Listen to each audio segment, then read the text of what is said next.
নেতৃত্বে যারা থাকবেন তারা নিজস্ব অর্থ সম্পদ থাকলে, সংসার চালানোর মতো অর্থ থাকলে রাষ্ট্রীয় তহবিল থেকে কোনো বেতন ভাতা নেবেন না। এই ধরনের কোন রাষ্ট্র প্রতিষ্ঠা না হওয়া পর্যন্ত সমাজ এবং রাষ্ট্রকে কল্যাণকর সমাজ এবং রাষ্ট্র বলার কোনো সুযোগ নাই। তাহলে বাংলাদেশের সমাজ এবং রাষ্ট্র কি কল্যাণকর সমাজ এবং রাষ্ট্র? হিন্দুস্তান বা ইন্ডিয়ার রাষ্ট্র কি কল্যাণকর সমাজ রাষ্ট্র? পৃথিবীর কোন রাষ্ট্র কি কল্যাণকর সমাজ এবং রাষ্ট্র? একটি রাষ্ট্র কল্যাণকর রাষ্ট্র নয়, সব অকল্যাণকর রাষ্ট্র। আমি একটা উদাহরণ দিয়ে বলছি, মানুষের যদি রোগ হয় তাহলে চিকিৎসা তার পাওয়ার অধিকার আছে কিনা? আছে।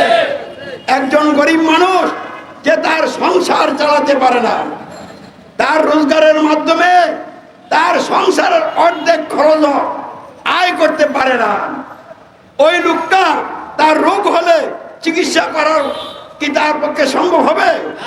তাহলে রাষ্ট্র প্রয়োজনে তার রোগকে সামনে রেখে প্রয়োজনীয় যন্ত্রপাতি নিয়ে তার বাড়িতে যে তাকে চিকিৎসা দিতে হবে। তাহলে এই ধরনের ব্যবস্থা কি পৃথিবীর কোন রাষ্ট্রে আছে? আমাদের বাংলাদেশে আছে। আমাদের বাংলাদেশের হাসপাতালগুলো এই সরকারি কর্মকর্তাদের সাথে যোগসাজশ করে ওষুধগুলো বিক্রি করে আত্মসাৎ করে। গরিব মানুষের কোন চিকিৎসার ব্যবস্থা হাসপাতালগুলিতে নাই। তাহলে এই ধরনের চিকিৎসা ব্যবস্থা দিয়া জনগণের মানুষের মানে চিকিৎসা করা কি সম্ভব? সেবা দেওয়া কি সম্ভব? তাহলে বাংলাদেশের রাষ্ট্র কি কল্যাণকর রাষ্ট্র? অতএব এইভাবে ব্যাখ্যা বিশ্লেষণ দিলে অনেক উদাহরণ আপনাদের সামনে উপস্থাপন করা যাবে। পৃথিবীর কোন রাষ্ট্র কল্যাণকর রাষ্ট্র নয়। সৌদি আরবের বাদশা প্রমোদ তৈরি করে স্বর্ণের দিয়ে তারা ভোগ বিলাস আরামায়েশের বিভিন্ন উপাদান তৈরি করে ভোগ বিলাসে মত্ত হয়ে আছে। তাহলে সৌদি আরবের সরকার যে রাষ্ট্রের নেতা হয়ে নেতৃত্ব দিচ্ছে, সারা দুনিয়ার মানুষের তাদের স্বর্ণের সাথে অধিকার আছে।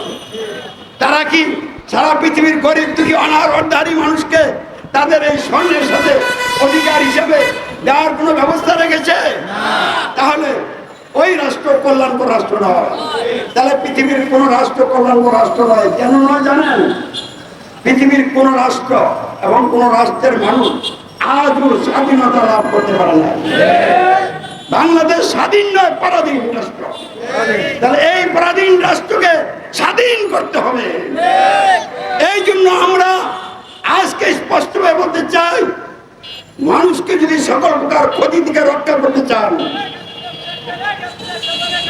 তাহলে মানুষকে মানুষের গোলামি থেকে মুক্ত করতে হবে, আল্লাহর গোলাম বানাতে হবে। অন্যথায় মানুষের অধিকার আদায় এবং সংরক্ষণের ব্যবস্থা হবে না।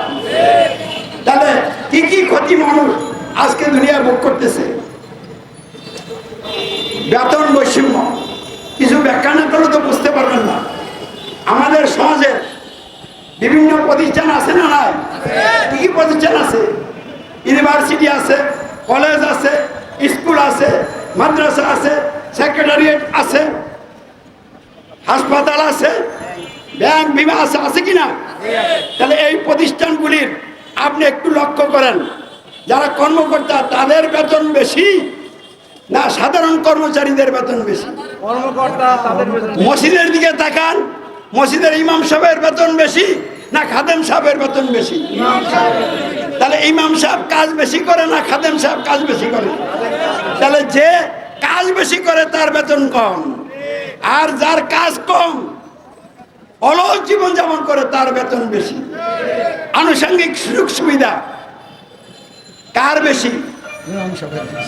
যারা কর্মকর্তা তাদের বেশি। তাহলে এই বেতনের দিক থেকে যেই বেতন সিস্টেম চালু করা হয়েছে, স্পষ্টভাবে আমি বলছি এটা ডাকাতি সিস্টেম। তাহলে বাংলাদেশের অফিস আদালত এবং বিভিন্ন প্রতিষ্ঠান পরিচালনা করার জন্য বেতনের যে স্কেল সৃষ্টি করা হয়েছে এটা ডাকাতি সিস্টেম ছাড়া আর কিছু নয়। সারা পৃথিবীর প্রতিটি রাষ্ট্রের এই বেতন স্কেল ডাকাতি সিস্টেম। এই সিস্টেমের মাধ্যমে অধিকাংশ লোকদেরকে শোষণ করা হয়, অল্প সংখ্যক লোককে ভোগবিলাস আরামে এসে মত্ত দেখার সুযোগ করে দেওয়া হয়। তাহলে এই ডাকাতি সিস্টেম বন্ধ করতে হবে। মানুষের বেতন ভাতার দিক থেকে দুইটা স্কেল দিতে হবে। একটা হলো যোগ্যতার মূল্যায়নে যোগ্যতার স্কেল, আরেকটা হলো প্রয়োজন পূরণের জন্য প্রয়োজনের স্কেল। যেই মানুষটা তার শ্রম দিয়া তার পরিবার পরিচালনা করার জন্য প্রয়োজনীয় অর্থ জোগাড় করতে পারে না, যোগ্যতার আলোকে যে বেতন পাইলে এই বেতন দিয়া, তখন তাকে প্রয়োজনের স্কেলে আরেকটা বেতন দিতে হবে। তাহলে সুশাসন এবং ন্যায় বিচার প্রতিষ্ঠা হবে। তাহলে বন্ধুরা আমার, বৈষম্য বলতে খালি এক জায়গায় বুঝতে হবে না। তাহলে এই যে বেতন স্কেলের বিশাল তারতম্য করা হয়েছে, মানুষের প্রয়োজনের খবর রাখা হচ্ছে না, এটা কি বৈষম্য নয়?